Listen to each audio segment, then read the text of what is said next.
Caseus, Jedi Apprentice. Chapter 9.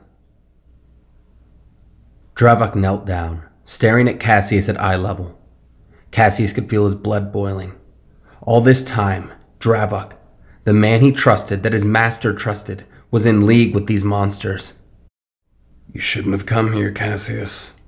If you had just stayed in the temple, you and the other Padawans would have been shipped off-world. You wouldn't have had to deal with what's to come. Caseus tried to lunge at Dravik, only to receive a blow to his eye from the butt of a Trandoshan rifle. Watch your temper, young one.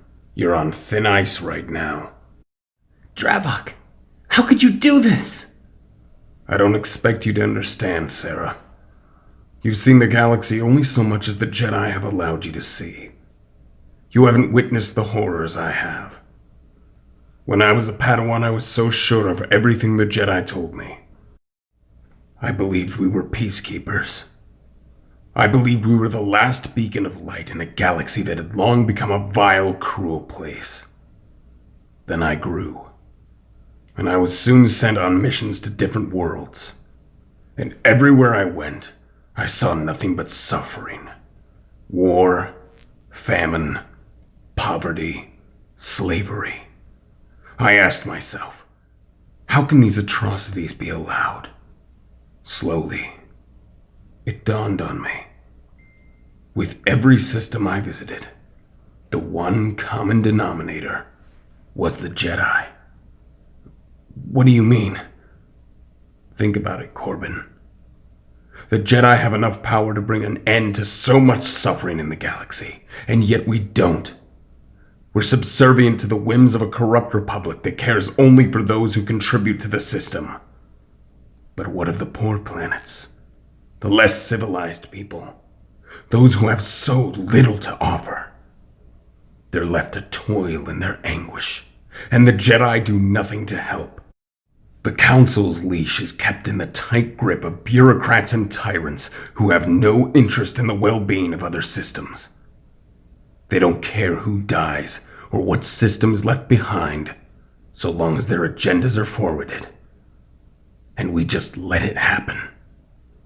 Caseus lifted his head. His left eye swollen completely shut, a drop of blood dripping down his cheek. You betrayed us, and killed your fellow Jedi. Why would you do this? The Republic is your problem, not the Jedi. But you see, Caseus, the Jedi are my problem. The Jedi have become blind to how corrupt the Republic is becoming. They refuse to listen to reason. A purge is needed. A cleansing of the stagnant, dogmatic complacency that infects the very heart of the Order like a plague.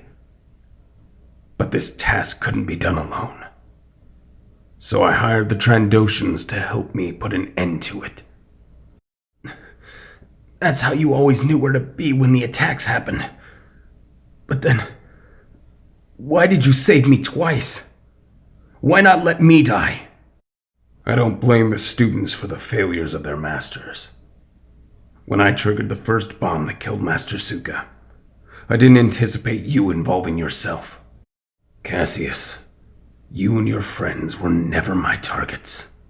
I hoped that you would see that the Jedi were not utilizing their full efforts to keep you safe. Just as they don't utilize their full efforts to aid the helpless. Sadly, it seems you're too far gone, and you know too much. Forgive me, young ones, but your mission ends here. Within the hour, the Jedi Order will be dealt a blow from which they will never recover. And from the ashes, a new order will arise. An order that will see an end to injustice in the galaxy. By any means necessary. Dravik pulled their lightsabers from their belts into his waiting hands and motioned to Tosa and Griff.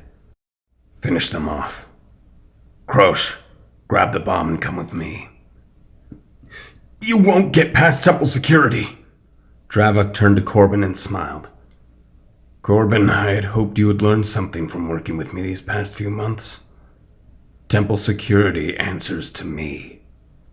With that, Dravik left up the steps with Krosh and shut the door as Tosa and Griff looked at the three Padawans with malicious intent. So, Griff, how should we do this? Quickly? Or should we have some fun?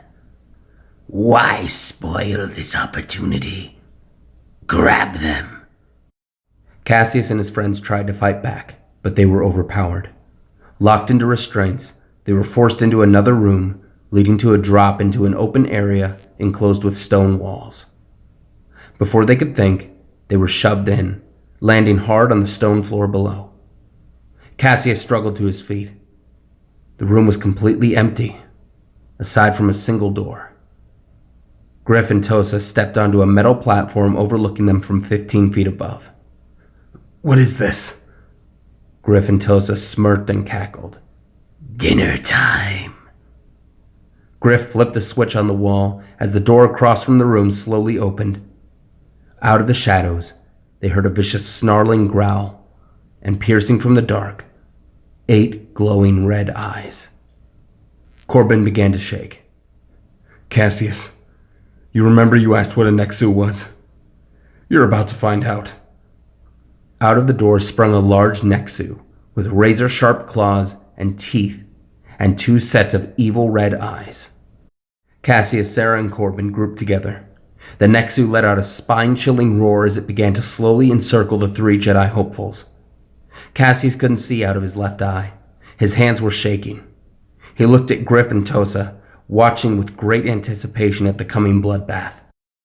The nexu charged.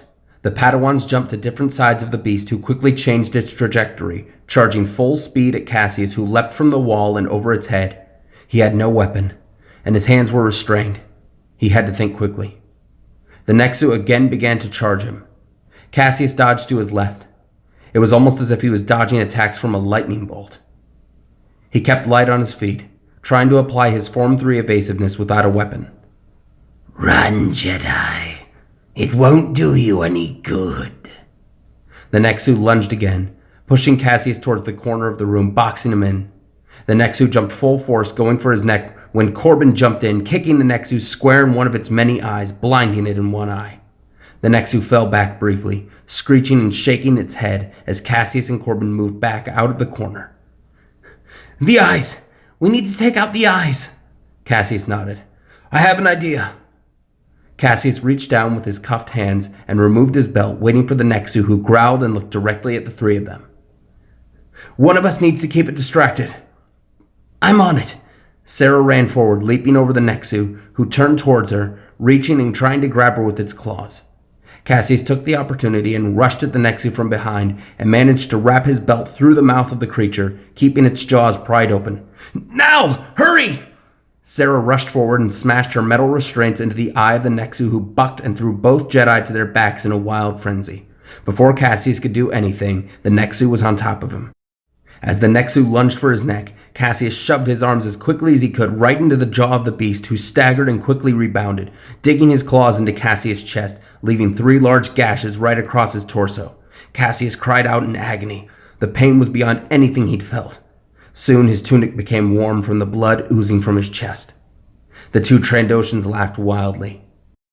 The nexu lunged again, only for Sarah and Corbin to jump on top of it, using their restraints to beat the creature over the face. Caseus held his chest and looked around the room. In the corner he saw something. A bone. Gnawed and sharpened to a dull point. Using the force, Caseus pulled the bone to him. Corbin was thrown off the nexu, who sunk its fangs into his shoulder. Corbin howled in pain as Caseus rushed forward, leaping onto the nexu's back, stabbing its 2 remaining eyes in quick succession before again being tossed to the floor. The nexu shook its head wildly, continuing to let out ear-piercing shrieks. Impressive. You might have blinded the nexu, but make no mistake. It can smell each of you. You've only prolonged your agony.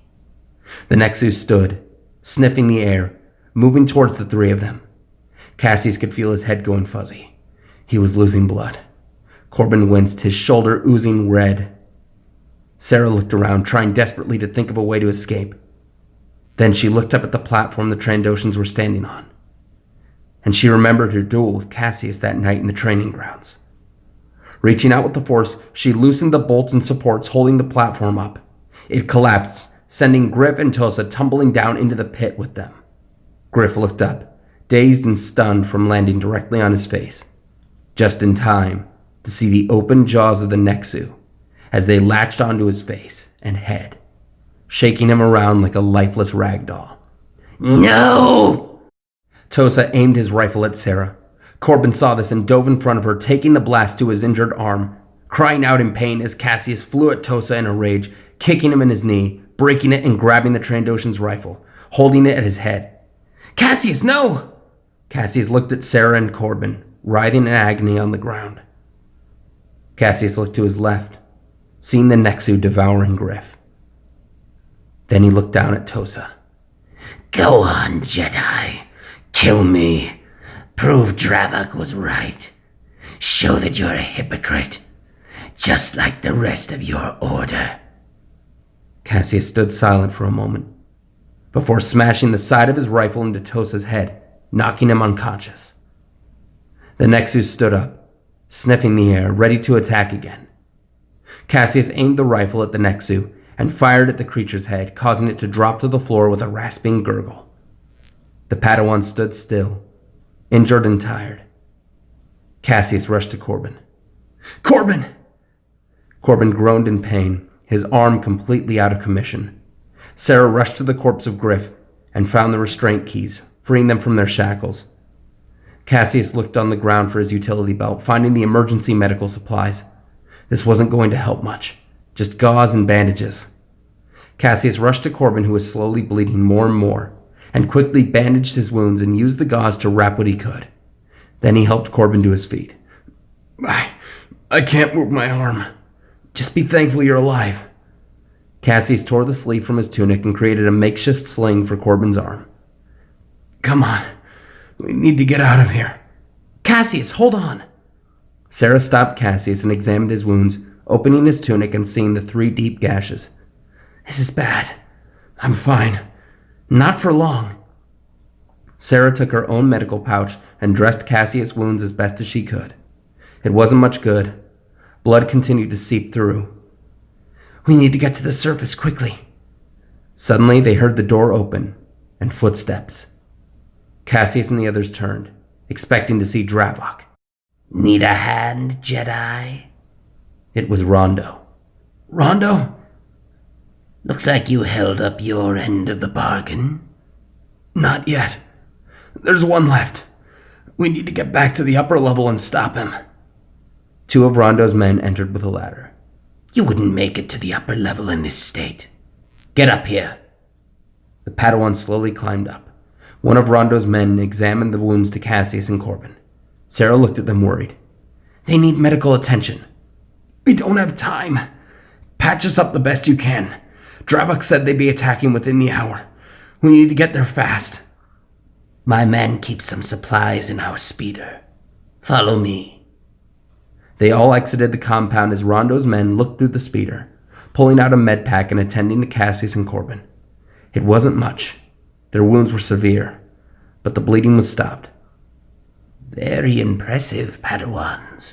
Stopping Trandoshans and Nexu. Caseus held his sore chest. We need to get to the temple. Let's find our speeder and get out of here. Might I offer a solution? My men will transport you to the upper level. In exchange, you tell no one of this business, and you will kill that last Trandoshan. Caseus smiled slightly. We'll take care of it. You're doing the Republic a great service. If you say so. I see this as purely a favor for a favor. Now that the compound is raided, we can retrieve everything stolen from us. Okay. Thank you, Rondo. Just hold up your end of the deal, Jedi. Call me Caseus. Rondo smiled a slightly crooked smile. Very well, Caseus. The 2 shook hands before the Jedi and Rondo's men hopped into the speeder, heading through the speeder lanes and up towards the underworld portal. Soon they could see the sky again. The sun had not yet risen, but the horizon had adopted an eerie green glow. signifying that daylight was soon to come. The speeder landed at the loading dock of the temple as Caseus, Sarah, and Corbin stepped out, and Rondo's gang quickly left. "Sarah, do you have your comlink? Contact Master Dravik and let him know what's happening." Sarah removed her comlink and tried to get in contact with her master. The comlink only responded with incessant beeping. "No good. Comm channels are down." Dravik must have deactivated them. We need to get inside. The Padawans rushed up the steps. Surprisingly, the guards weren't there. No guards. That's not a good sign. We need to find Dravik and Krosh. They could be anywhere. We need to think. To cause the most damage, where would they plant Dioxys bombs? Corbin thought for a second. The central ventilation system. It's 3 floors down. We need our weapons. Dravik has them, though. The temple has a chamber where the bodies of fallen Jedi are prepared for burial. The lightsabers of the Jedi killed yesterday might still be there. It's not far from here. Stay close and keep to the shadows. The Padawans rushed through the corridors. There were no temple guards in sight. Something wasn't right about this. They finally reached the door to the morgue. It was locked. Now what? The control panel on the left side. Can you do anything to override it, Corbin? Maybe. Give me a second. Corbin moved to the door controls and began to punch keys into the panel. The door clicked, but it didn't open. It's no good. The latch automatically reseals without a key. I have an idea. Undo the latch again, and I'll pull the doors open. While I hold them, Caseus can get the lightsabers. Okay. Ready? Now! Corbin deactivated the lock as Sarah held the doors open with the force. Hurry! I can't hold this forever! Caseus nodded and ran into the room as the door sealed behind him. Taking a deep breath, he looked around the room. The bodies of the Jedi who perished were lying on metal tables, sheets covering their bodies. It was haunting, to say the least. Caseus looked around and spotted a bench where several of the personal items of these Jedi had been laid out. Next to their utility belts, he saw them. 5 lightsabers. He walked to the bench and grabbed 3. Suddenly, he heard a whirring buzz sound and loud metal footsteps behind him. Turning around, he saw a towering security droid. Intruder detected. Activating defense protocol. The droid grabbed Caseus by his arms and threw him across the room into a wall, knocking the wind out of him and causing him to hit his head. His vision went blurry as he saw the droid walking over. Sarah called from outside. "Caseus, what's going on in there?" Hurry and get the door open! Caseus rolled underneath the legs of the behemoth droid, desperately trying to avoid blows from its large metal fists. "We're opening the door now! Hurry!" Caseus rushed for the door with the droid in hot pursuit, rolling between the doors just as Sarah let them shut, closing in on the droid's outstretched hands, severing them. "You okay?" Yeah, I'm okay. Let's go. "We have to stop Dravik." Running to the steps at the center of the temple, Caseus ran as fast as he could, nearly leaping down flights of stairs, with Corbin and Sarah following quickly behind. They soon came to a corridor lit by blue wall lights, leading to 3 separate hallways. Which one is it, Corbin? The center one, I think.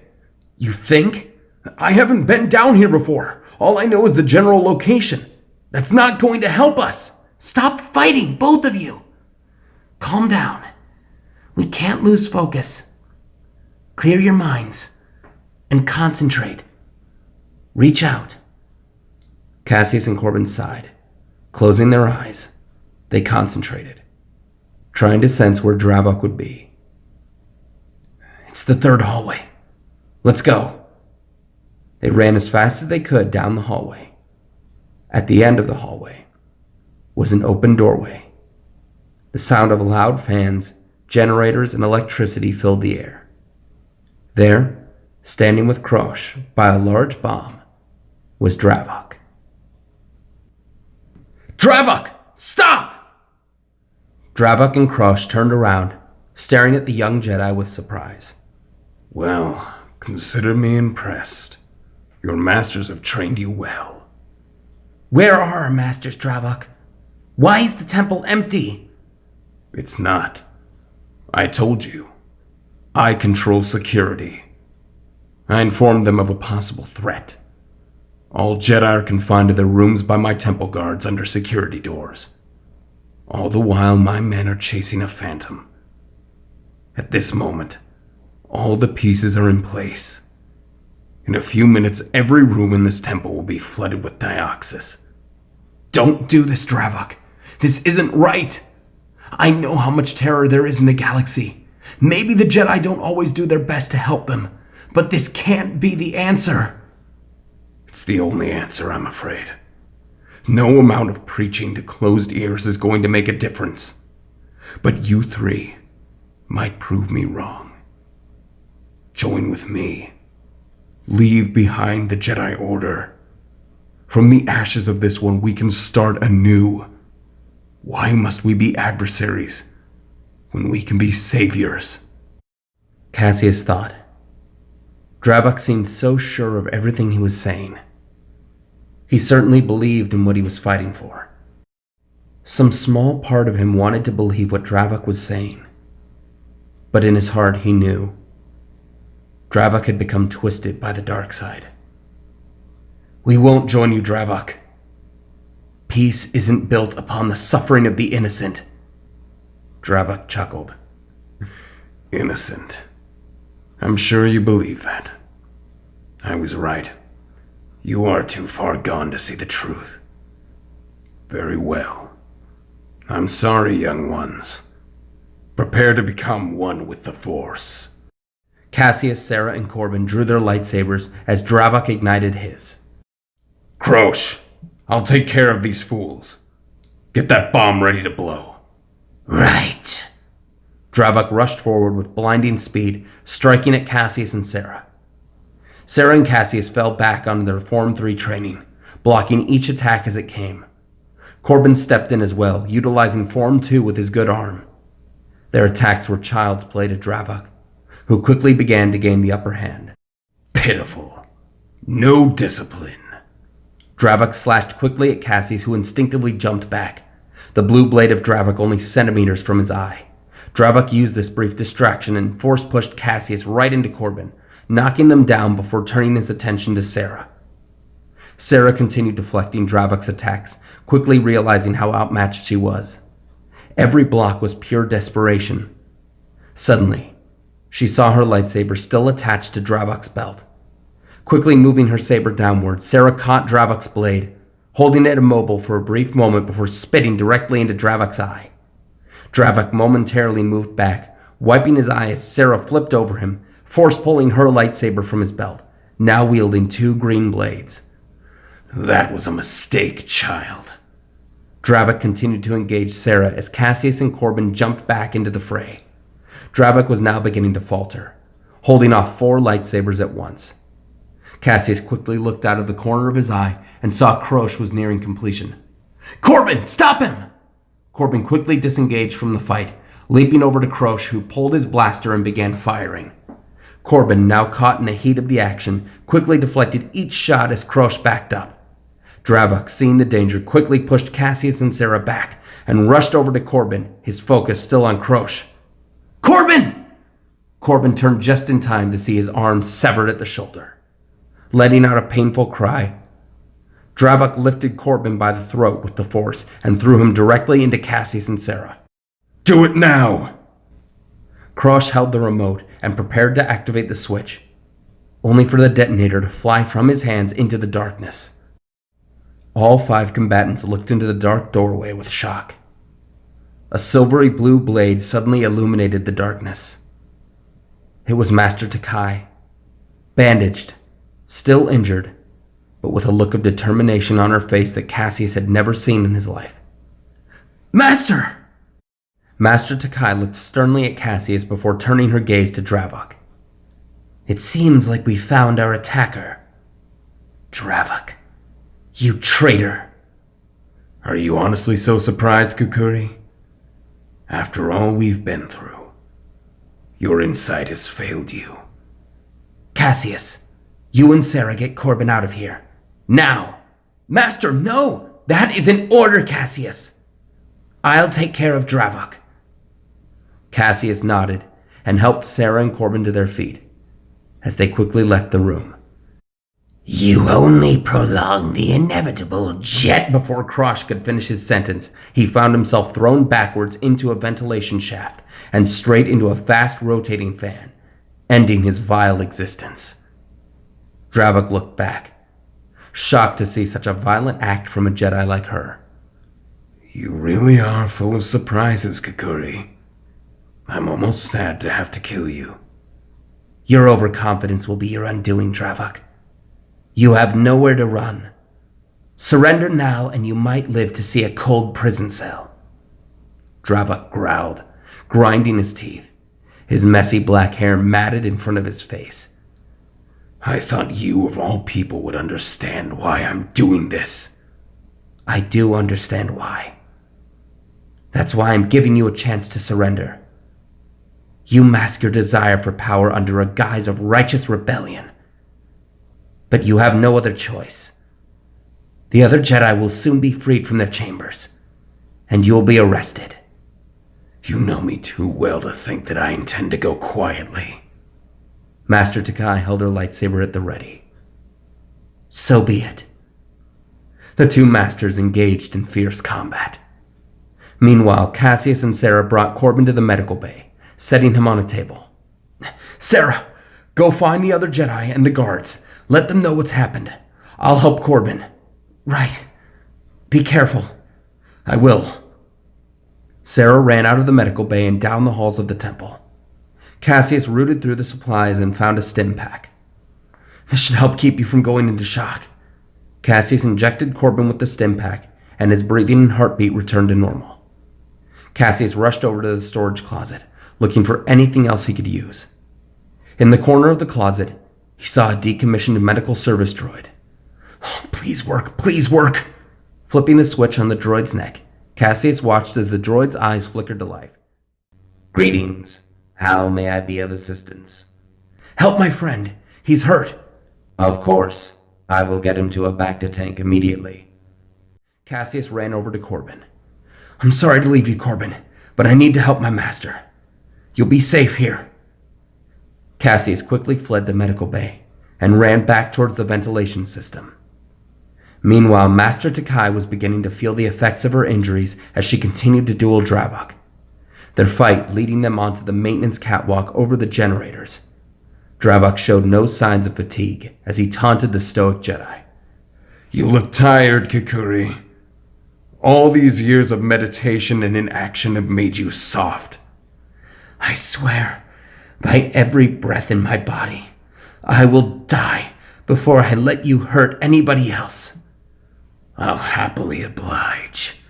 Dravik continued to press his attack as Master Takai was pushed on the defensive, stepping back, nearly losing her footing over the catwalk as Dravik unleashed a mighty blow, knocking her saber out of her hand and sending it tumbling to the end of the catwalk. Dravik stood over her, with his blade at her throat. Take solace in the fact that Caseus will not die alone. You, on the other hand... She's not alone! Dravik turned around just in time to see Caseus running full sprint at him, wielding his master's weapon along with his. Dravik retaliated, blocking the incoming attack and engaging Caseus.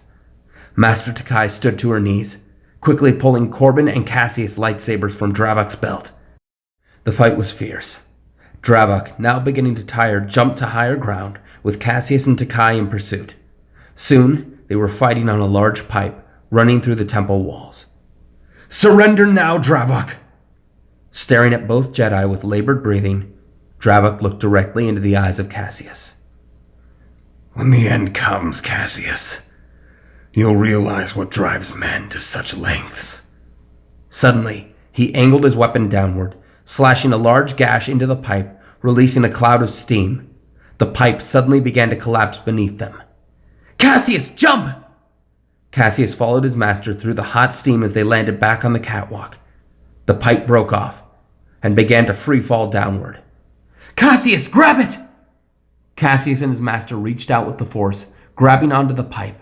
If this thing landed on the generators, it would cause an explosion, releasing the Dioxys throughout the temple. Caseus and his master held the pipe as they slowly began to tire. This was it. Caseus could feel it. Every inch of his body was searing in pain. He looked to Master Takai. Master, it's been an honor to be your student. She returned the gaze, tears of pain and frustration in her eyes. Trust in the Force, Caseus. We'll see each other soon. Suddenly, the weight of the pipe seemed lessened. Caseus and his master looked down and saw a small green alien holding out his hand, along with Sarah, Master Dravik, and several other Jedi. The pipe was slowly moved and set down safely on the floor as Caseus and Master Takai looked down. They looked around. Dravik was nowhere to be seen. Luckily, the bomb was safe, and special forces from the Republic were en route to deal with it. Master Takai hopped down in front of the guards. Head to every possible exit. Don't let him escape. The guards immediately scattered, rushing off to intercept Dravik. Caseus climbed down the ladder and stood before Master Yoda, bowing before falling to one knee from exhaustion. Medical attention you require, Padawan. Summon you we will, when it is safe. Yes, Master. Caseus looked at Sarah, who smiled and nodded to him. Come on, Caseus. Let's get you to the medical bay. Master Takai escorted her student to safety. Caseus could tell she was disappointed with his reckless actions, but he couldn't think clearly right now. All he wanted was to sleep.